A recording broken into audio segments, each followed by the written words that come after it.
Up, TWOSUN. It's in this box. Let's get it out of here. We're gonna check it in so we can check it out. So this I bought on the secondary market, and it was told to me to be in like new condition. And now that I'm looking at it, it is a TS275 in D2 steel. And that's not a sticker. That's actually the way that they badge that. It's etched in there like that. So yeah, it's a 275 in D2 steel, carbon fiber, and milled titanium. And so one of the things I noticed on this is that the backspacer has been anodized. I don't think that's factory. So the knife was represented as new, and then it showed up and it wasn't new. Now, everything else about this knife is flawless. How about that action?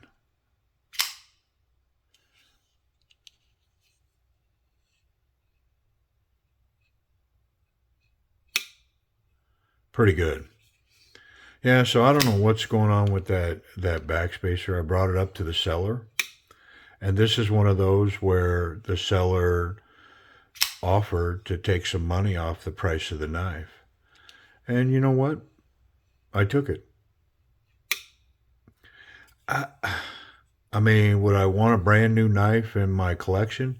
Yeah, that's why they had to compensate me to make me whole, because I didn't get a brand new knife. I mean, they didn't represent a brand new knife. They represented a like new knife. Well, it's not. It's been modified. It has not been sharpened, thank goodness. And everything else is in like new condition, but for some reason somebody took it apart and anodized the backspacer. So how about it? Kind of oddball. But you know what? Let's get in it and make sure that it's clean, doesn't have excess oil, all the other stuff on it. So that was pretty loose. But that's not shocking, because clearly it's been apart.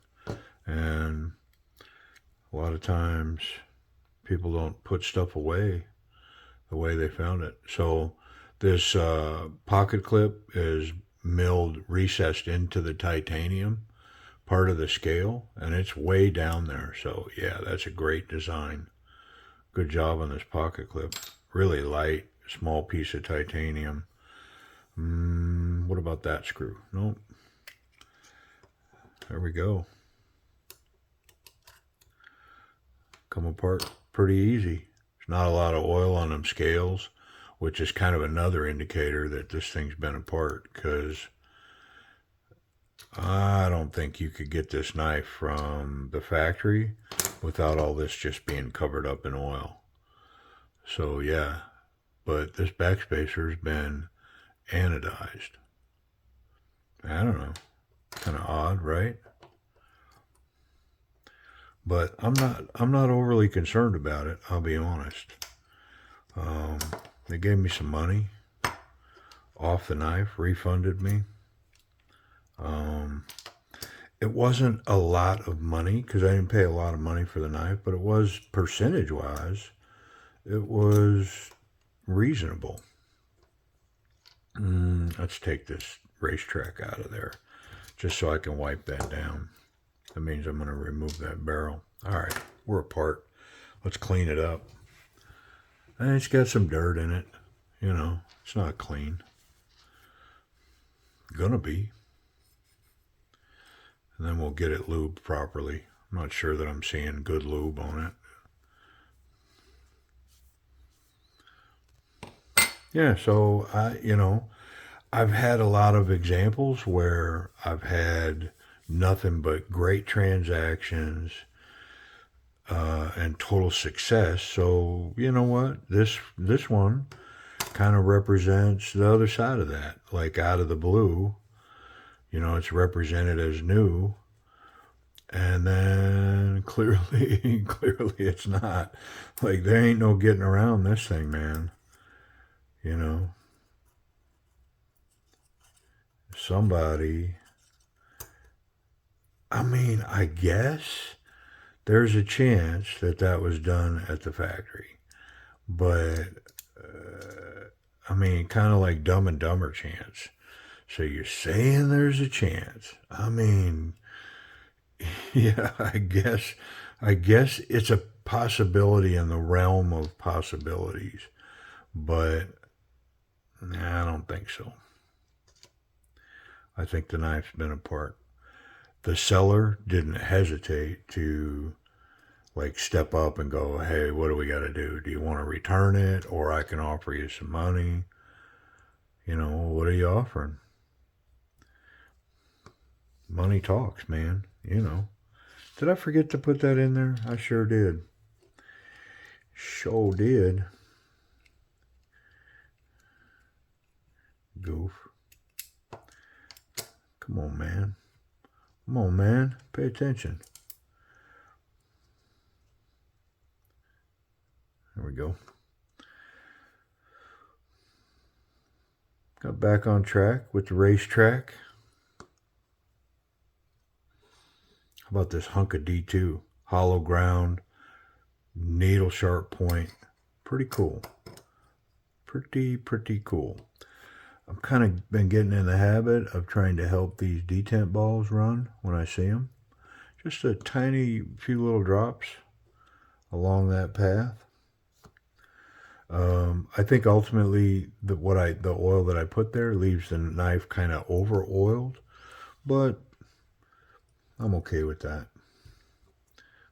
I mean, I don't want it leaking in my pocket, but a little bit extra to aid the action, I'm okay with it. Okay.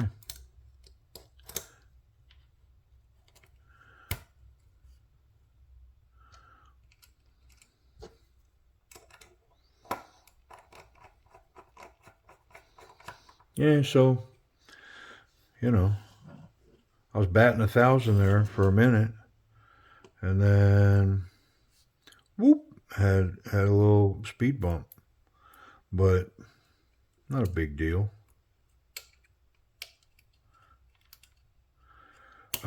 I could have got my money back, but I think I'd rather have the knife.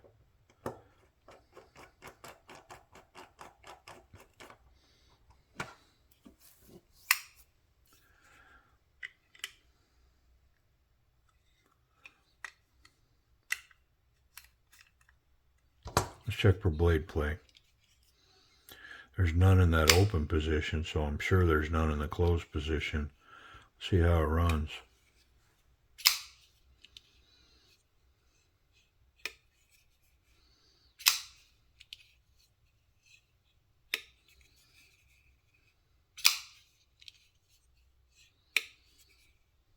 I don't think I can fail it. I'm going to try.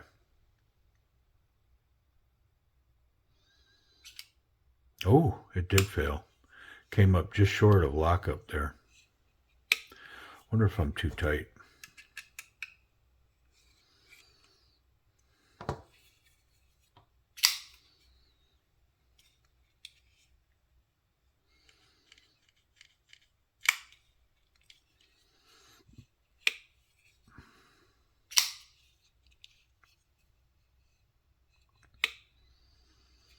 I mean, that is a satisfying little clack when that closes.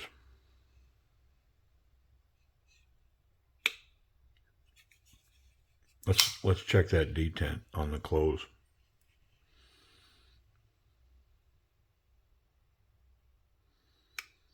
Yeah, strong. I'm gonna try to fail it again.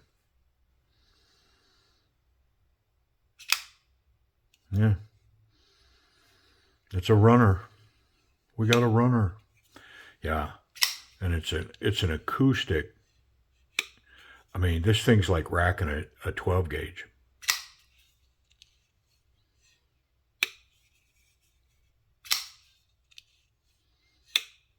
Yeah, awful nice. All right, let's clear the bench. Clear the benches. Or clear the bench. How about that? So, I mean, that action's pretty solid, man. It's pretty nice. I gotta wipe that blade off. I was looking at that. It looked kind of fingerprinty. Whew, golly, is that good looking. All right. So the action, man, it's good. I like it. Let's check ergonomics. So really aggressive jimping here on the top. It's got this like, I don't know, semi harpoon shape going here, and the thumb just, oh, it lands so perfectly there and locks into that jimping. The thickness of this right here is perfect in my hand for a solid grip. Got that really good jimping back here on the backside of that flipper tab, and so locks me up.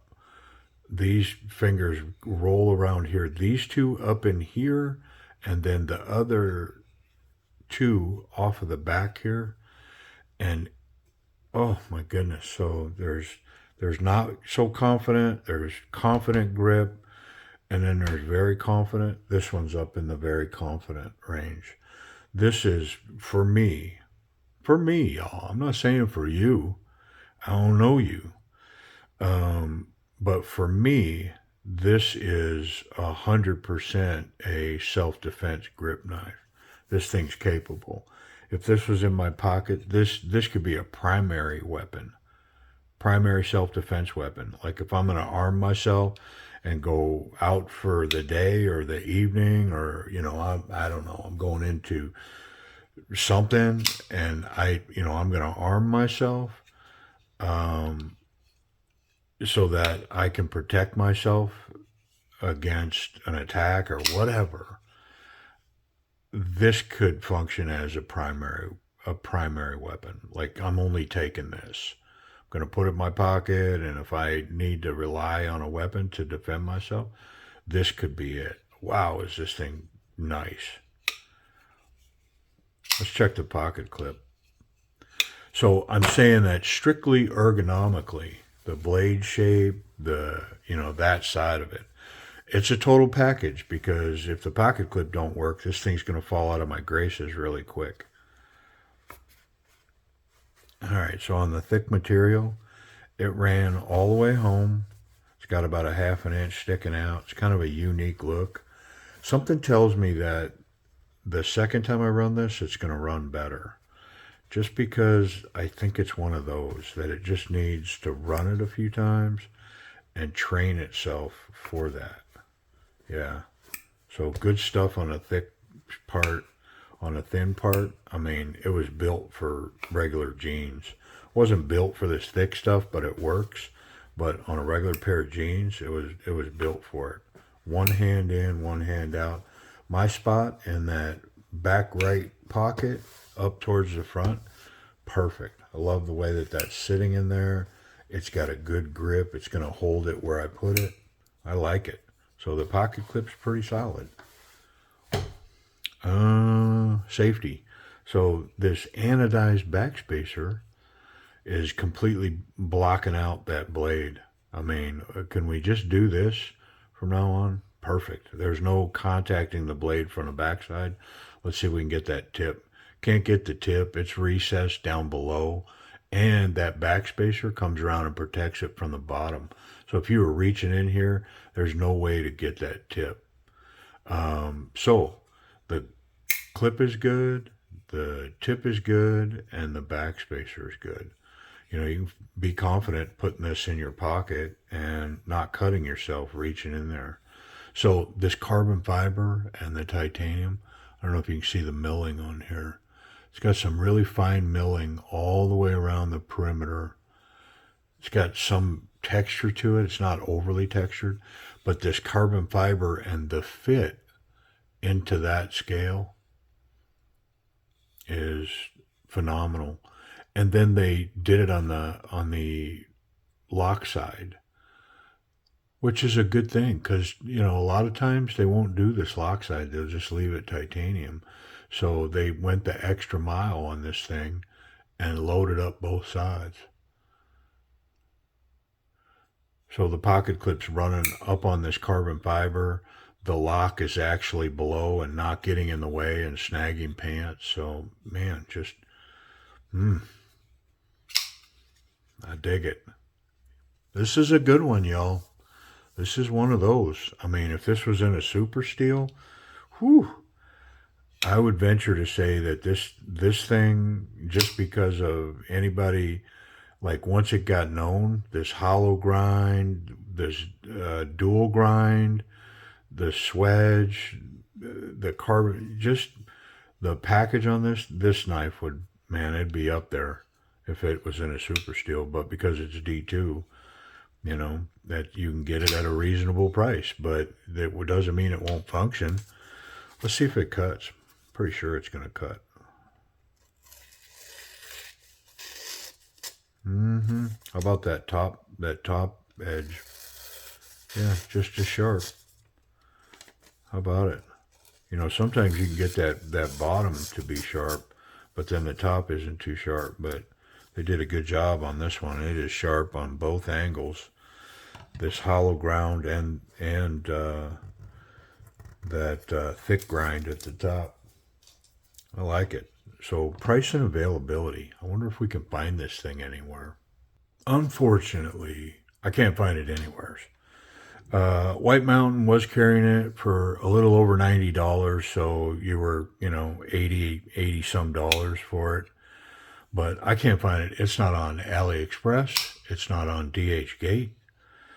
It's not on Amazon. I'm not seeing it anywhere. So it's one of those that, here's what I would recommend doing. I would recommend creating the search on eBay and then saving it.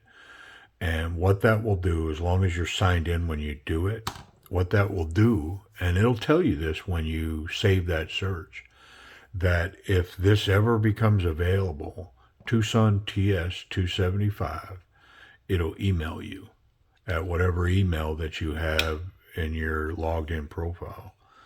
And so that way, if one pops up on there, you'll be notified. The other thing is you could go to the Facebook TWOSUN pages and post up that you're in search of. Do a ISO, the TWOSUN TS275, and you may find a seller that, I mean, it's not impossible. You may find somebody that's got 2 or 3 of these, and they go, you know what? Hey, I have one, and I'll sell it to you. So, I mean, the going price at White Mountain was $80 and some change. What were they going for on eBay auctions when they were selling them? I don't know. I don't have the answer to that. I just know that I meant to get one bought, and I didn't get it done. And the last one that I saw sold, now that I'm thinking about it, was, I think, around $60 through an eBay auction. This one, I ended up right between $50 and $55 in the end. That's where I ended up with this one. So anyways, good news, bad news. It's a great knife, but bad news is I don't know where to tell you to find one. I wish I did. But if I see one, if you'll post up a comment and say, hey, I'm interested. If I see one, I will most definitely throw you a lifeline. So there it is, the TS275 in D2 steel. And man, if they'll bring this out in S90V or M390, I'm all over it. I'll have both in my collection. All right. Appreciate y'all. Thanks for watching.